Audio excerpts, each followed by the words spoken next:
السلام علیکم ورحمۃ اللہ وبرکاتہ۔ آج ہم حضرت قاسم ابن حسن کی شہادت کا واقعہ بیان کریں گے۔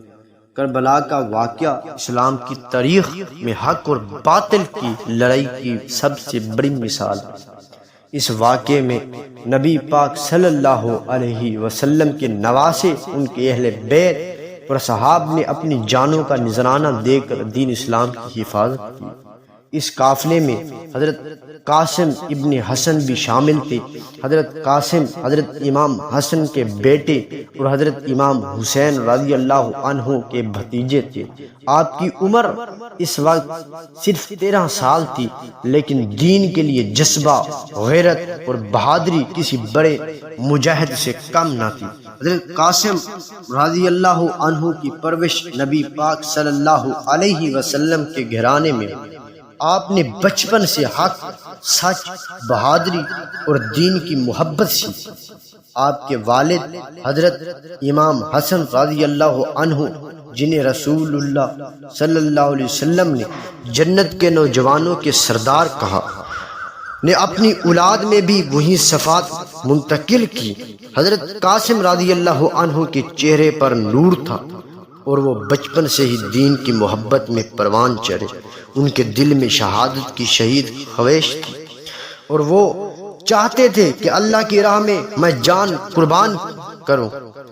اللہ اکبر۔ جب یزید نے زبردستی خلافت حاصل کی اور ظلم و ستم کا بازار گرم کیا، تو حضرت امام حسین رضی اللہ عنہ نے یزید کے بیعت سے انکار کر دیا۔ امام حسین رضی اللہ عنہ نے اپنے اہل بیت اور صحاب کے ساتھ حق کی حفاظت اور اسلام کے اصولوں کی بقا کے لیے مدینہ سے مکہ اور پھر مکہ سے کوفہ کی طرف روانہ ہوئے۔ کربلا کے میدان میں دشمن کی بڑی فوج نے ان کا راستہ روک لیا۔ اس وقت حضرت قاسم رضی اللہ عنہ بھی امام حسین رضی اللہ عنہ کے ساتھ تھے۔ جب عاشوراء کا دن آیا اور امام حسین رضی اللہ عنہ کے ساتھی ایک ایک کر کے شہید ہوتے گئے، حضرت قاسم رضی اللہ عنہ نے اپنے چاچا سے اجازت مانگی کہ میں میدان جنگ میں جاؤں۔ تاریخ بتاتی ہے کہ حضرت قاسم رضی اللہ عنہ نے کہا، چچا جان، کیا میں بھی شہادت پا سکتا ہوں؟ امام حسین رضی اللہ عنہ نے غمگین ہو کر فرمایا، بیٹا، تم میرے بھائی حسن رضی اللہ عنہ کی نشانی ہو، میں تمہیں کس طرح قربانی کے لیے بھیج سکتا ہوں؟ لیکن حضرت قاسم رضی اللہ عنہ نے بہت عاجزی اور حوصلے سے عرض کیا، چچا جان، اگر میں حق پر ہوں تو موت سے ڈرنا نہیں چاہتا، مجھے بھی دین کے لیے قربانی دینے دیں۔ حضرت قاسم رضی اللہ عنہ کے جذبے اور ہمت کو دیکھ کر امام حسین رضی اللہ عنہ نے اجازت دے دی۔ ان کو گلے لگایا، آنکھوں میں آنسو آ گئے اور انہیں میدان جنگ کے لیے تیار کیا۔ حضرت قاسم رضی اللہ عنہ نے میدان جنگ میں جا کر بہادری اور جرأت کے ساتھ دشمنوں کا مقابلہ کیا۔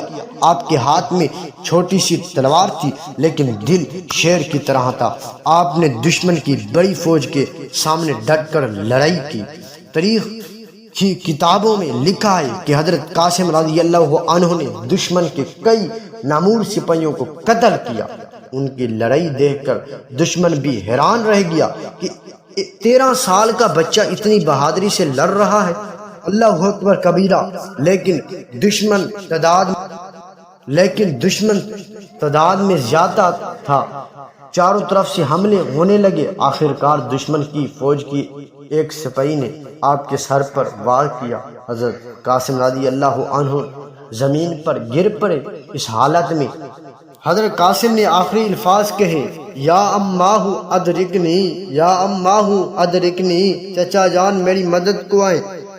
جب حضرت امام حسین رضی اللہ عنہ نے یہ آواز سنی تو تڑپ اٹھے، دوڑ کر میدان میں پہنچے۔ حضرت قاسم رضی اللہ عنہ کی زخمی حالت دیکھی، ان کو گود میں اٹھایا اور آپ کی شہادت پر بہت غم کیا۔ حضرت امام حسین رضی اللہ عنہ نے فرمایا، بیٹا قاسم، تیرے جانے کے بعد زندگی کا کوئی مزہ باقی نہیں رہا۔ انا للہ و انا الیہ راجعون۔ آپ نے حضرت قاسم کی جسد خاکی کو خیمے میں لے جا کر باقی شہداء کے ساتھ رکھ دیا۔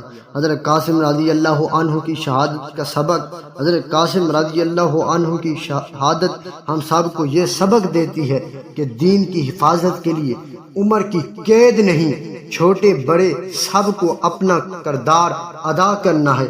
باطل کے سامنے ڈٹ جانا اور حق کے لیے قربانی دینا اسلام کی تعلیم ہے۔ خاندان رسول صلی اللہ علیہ وسلم نے ہمیں ہمت، بہادری، سچائی اور دین سے محبت کا عملی نمونہ دیا۔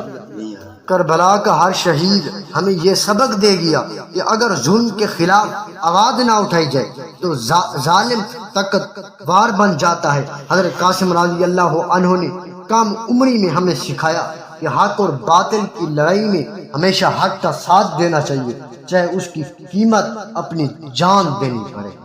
وآخر دعوانا ان الحمد للہ رب العالمین۔